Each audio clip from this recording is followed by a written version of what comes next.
සාදරයෙන් පිළිගන්නවා දත්වා බිස්නස් පොඩ්ඩා අපේ YouTube channel එකට. ඉතින් අද කියලා දෙන්නේ තෙන්ද වගේම සුපිරි බිස්නස් එකක්.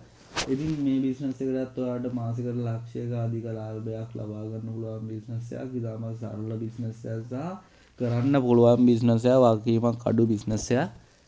ඉතින් ඊට කලින් කියන්න ඕන වෙන දේ වගේම ඔයා තාමත් මාව subscribe කරලා නැත්නම් subscribe කරලා notification all කරගන්න. මොකද මම ඉස්සරහට දාන්න හදන වීඩියෝ ඔයා කරන්න හිතන් ඉන්න බිස්නස් එකක් වෙන්න පුළුවන්. එහෙම නැත්නම් ඔයාලට ඒක වැදගත් වෙන්න පුළුවන්. හරි. ඉතින් අද කියලා දෙන්නේ ඉලෙක්ට්‍රිකල් උපකරණ විකුණලා කොහොමද ලාභයක් ලබා ගන්න කියලා. ඉතින් මේ ඉලෙක්ට්‍රිකල් උපකරණ කිව්වට පස්සේ ලොකු පරාසයක් තියෙන ලොකු රේන්ජ් එකක් තියෙනවා මේ ඉලෙක්ට්‍රිකල් උපකරණ වල. ඉතින් මම කියලා දෙන්නේ ඔය ටීවී, ෆ්‍රිජ්, කැසට් ඒවා නෙවෙයි. ඉලෙක්ට්‍රිකල් උපකරණ කියලා මම අද ඔයගොල්ලොන්ට වීඩියෝ එකෙන් විකුණන්න කියලා දෙන්නේ. ඔයගොල්ලෝ දන්නවා ඇති JBL පොඩි JBL hand free ඊට පස්සේ පොඩි මිනි ස්පීකර් ඊට පස්සේ ෆෝන් චාර්ජර් ඒ වගේම ගොඩක් මම මේකට මූලික තැනක් ගන්නේ ඉලෙක්ට්‍රිකල් උපකරණ වල මේ දවස්වල ගොඩක් ජනප්‍රිය වෙලා යනවා මේ සවුන්ඩ් සිස්ටම් පැත්තෙන් යන JBL ස්පීකර් කියන දෙක.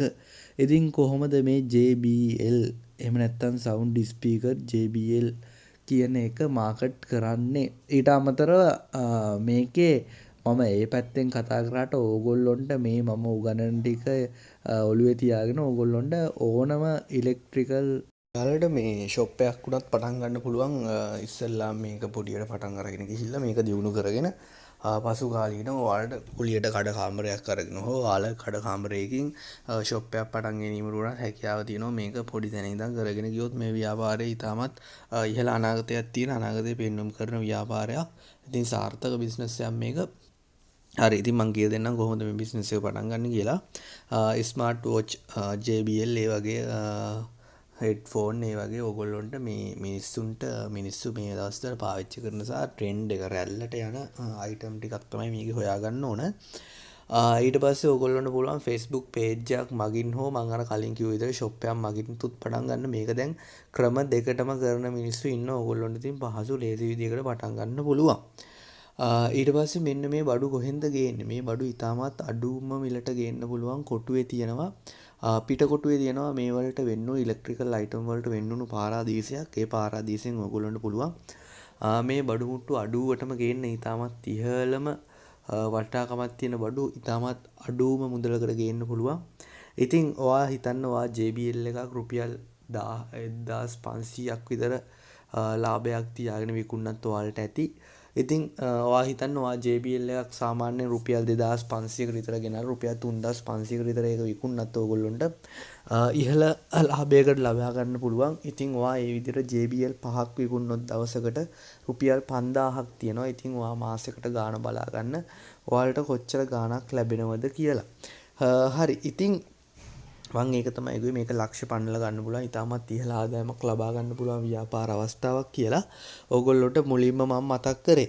ඉතින් මේක විකුණන්නේ කොහොමද? අර මං කිව්ව විදිහට ඔයාලට ෂොප් එකක් තියෙනවා නම් හෝ ෂොප් එකක් ආරම්භ කරන්න පුළුවන් නම් ඉතාමත් පහසුවෙන් විකුණන්න පුළුවන්. වගේම ඕගොල්ලොන්ට ඔන්ලයින් විකුණන්න පුළුවන් තුත් හැකියාව තියෙනවා.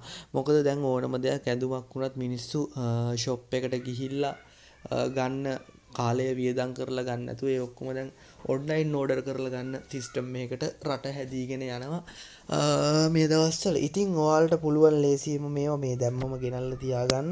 ඒ වගේම ඔයාලට පුළුවන් මේකට Facebook page එකක් හදාගන්න. ඉතින් Facebook page එකක් හදලා ඔයාගේ ඇඩ් එක දාන්න, ෆොටෝ සහ වීඩියෝ එක්කම ඔයාලට දාන්න. එතකොට වැඩි ආකර්ෂණයක් ගන්න පුළුවන් ඔයාලගේ අයිටම් එකේ. ඉතින් ඊට පස්සේ ඔයගොල්ලන්ට පුළුවන් මේක ඒ Facebook page එක හරහා ඔයගොල්ලන්ට අලෙවි කිරීමට හැකියාව තියෙනවා. බූස්ට් කරලා අලෙවි කරන්න හැකියාව තියෙනවා. එතනින් එන ඕඩර් වලට ඔයාලට සප්ලයි කරන්න හැකියාවක් තියෙනවා. එතනින්ම බඩු ටික. ඉතින් ඒතකොට මේක courier service එකක් තෝරගන්න ඕන. ලේසියෙම courier service එකක් තෝරගන්න පුළුවන්. ඕගොල්ලෝගේ නගර තියෙන ඊට පස්සේ cash on delivery පහසුකමක් ගන්න පුළුවන්. වගේම මිනිස්සුන්ගේ විශ්වාසය දිනා ගන්න පුළුවන්. cash on delivery පහසුකම තියෙන නිසා ඒගොල්ලොන්ට බාණ්ඩ අතර ලැබුණට පස්සේම ඕගොල්ලොන්ට සල්ලි ගන්නත් පුළුවන්. හරි. ඉතින් මේ වගේ මම හිතනවා මේ බිස්නස් එකේ නොතේරෙන තරම් නැතුව ඇති සියලුම දේ තේරෙන්නේ නැති කියලා. මොකක් කරේ අපහැදිලි තන ප්‍රශ්නයක් ගැටලුවක් තියෙන යටින් කමෙන්ට් එකක් දාන්න. අනිවාර්යෙන් මම හැම කමෙන්ට් එකකටම ඔයගොල්ලෝ රිප්ලයි කරන්න බලාපොරොත්තු වෙමින් ඉන්නවා. ඉතින් එහෙනම් කට්ටියටම සාර්ථක ව්‍යවසායක ව්‍යාපාරිකයෝ වෙන්න කියලා ප්‍රාර්ථනා කරනවා. අපි ඊළඟ වීඩියෝ එකේ ඉක්මනින් හමු වෙමු. දුරු කට්ටියටම ජය වේවා. බුදු සරණයි.